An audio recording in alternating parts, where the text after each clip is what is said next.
Yeah, but then you got some tomahawk left over as well, right? Oh, damn. Seriously? We would swipe them bottles there. Bummer.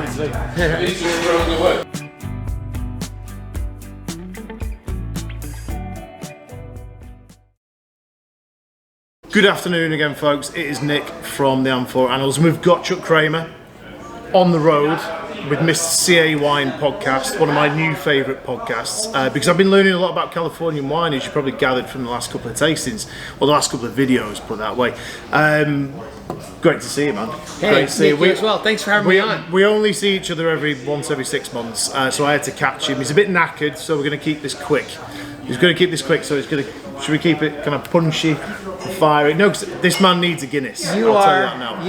You're the man in charge. I'll tell you this now. Okay, so very quickly, how did you get into the wine industry? Got in the wine industry. I worked for Converse in the 1990s, selling tennis shoes in Central and South America, and then just kind of accidentally got into wine. Needed something to do while I was living in Paris, and started exporting some wine into Mexico. And before you know it, 23 years later, here I am selling California wines for the Ciao family. And is that the one winery that you work for, or do you work for others? I've been in this role for 8 years, looking after a European business, and I manage the Ciao family. They own brands, they own wineries, they own vineyards in California, and I manage whatever they own or have the distribution rights to in California. I manage their business over here in Europe. Yeah. That's absolutely superb. So, really quickly, a brief bullet point history of Californian wine, if that is doable. Is it doable? Well, I'll tell you what. I think California, I'm fourth generation, land of immigrants, right? So if you look at like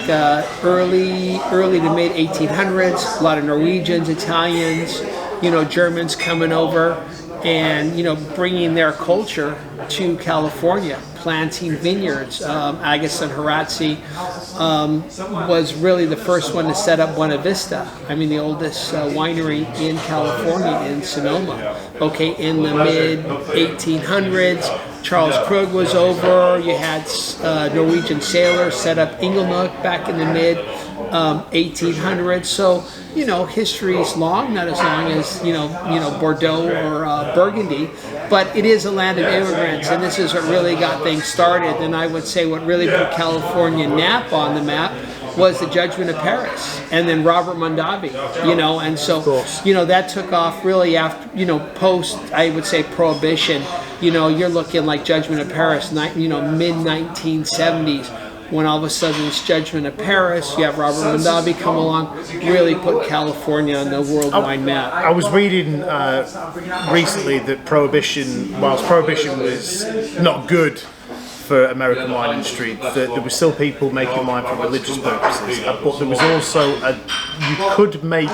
you still could make certain amounts of wine. Is that true? Yes. And then the cheaper end of the scale became the favourite end of the scale. Yeah, so there was a Senator Volstead, the Volstead Act, who basically thought, wine was not good for people, led to sin and drunkenness and all this other stuff, and we did this crazy thing for 13 years.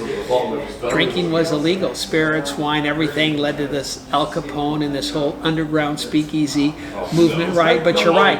You could still make wine for religious purposes, but I'm pretty sure that wine was diluted, and you can make a certain amount of wine for home consumption during those 13 years. I believe that's what I read, that the amount per home consumption was still mildly high. Yeah. It wasn't just like, you can make one bottle It was like a couple barrels or whatever. Yeah, and he was like, that doesn't sound like proper Prohibition to me. But it's a shame. A lot of vineyards just went to dust as a result of that. So hard to build that up again. Took a long time. And would you say it was the 1970s when the Americans, the Judgment of Paris, it really began to kind of take off again? Oh, That's yeah. when it started going. Yeah, but post-Prohibition, if you look at like wine from Inglenook in the 1950s, 1960s, I mean, they were making some of the best wines, in the world. But it wasn't really until Judgment of Paris.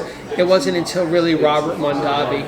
He was a big spokesperson for Napa and California wines, in general. But not just Napa, Sonoma, Paso Robles, Santa Barbara. There's been wineries around now That's for a long good. time. But again, the tasting that we've just participated in, which Chuck was hosting a certain part of it, was just absolutely eye-opening in how good Californian wine has got. Now, I'm not against Californian wine in any way, shape or form. It's just being a European, is that we get more access to the French and the Italian, the Spanish, the Greek, Sure. those kind of wines. So to have such a concentrated, brilliant American tasting, specifically California, was for me just an absolute eye-opener. It was absolutely wonderful. Right, so I'm going to turn your podcast back on you very quickly. Is it the bin end Q&A? Yeah, the men and Q&A. Okay, yeah. so what is Wow. your favourite grape variety? That's a tough one. I would say, off the top of my head, I would go with either a good Zinfandel or a good Syrah. Yeah. Good shout. Yeah, Californian? Californian. I have to ask that. In the 100%. podcast, it's California Yeah, based. Okay, what was the other question? So this is, because it's his questions, not mine. Dead or alive, who would you have a bottle with? Okay, you work for a winery, but which, dead or alive, who would you share a bottle of wine with? Okay, well, that's tough. I'll tell you what, two people, celebrity, what? Who do you want? Do you see, this is interesting. When you listen to his podcast, he asks these questions to people, and they go, "Oh God, I'm not too sure." But this is why I wanted to do. So you can answer whoever you want. Okay, I'll tell you what, I'm going to give you three. Is that all right? That's fine. Okay, so one, fuck, this is so tough. One would have to be Babe Ruth.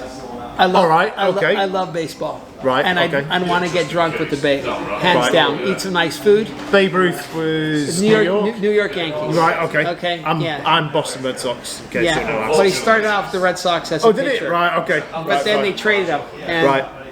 that was not such a good trade. Babe Ruth. Babe That's a good Ruth, start. I think, would be one. I think the second one would be, it'd have to be Robin Williams.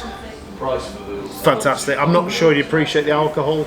No, he I think at one point he owned a winery somewhere in Northern California, Napa. Okay, fair yeah. Well, he probably He struggled with his demons. Well, he struggled with his demons, but I think it was like more mental health. I'm not sure about. I think he enjoyed Okay. some wine. I think That's fabulous. I think he drank some other stuff too.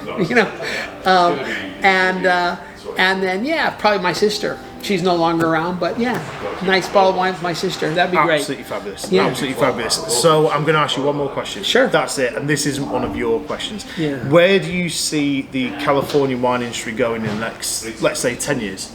Do you see a problem with the fires, the droughts? Do you see it getting better? Do you see it? Are the winemakers kind of moving around and shape shifting? Yeah, I think I think California. One look at we suffered through 10 years of drought. We got a lot of rain in January, which fills up reservoirs and puts some snow back on the mountains. And I think from what I've been reading, we're in pretty good shape for the next 3 years, but we need more rain.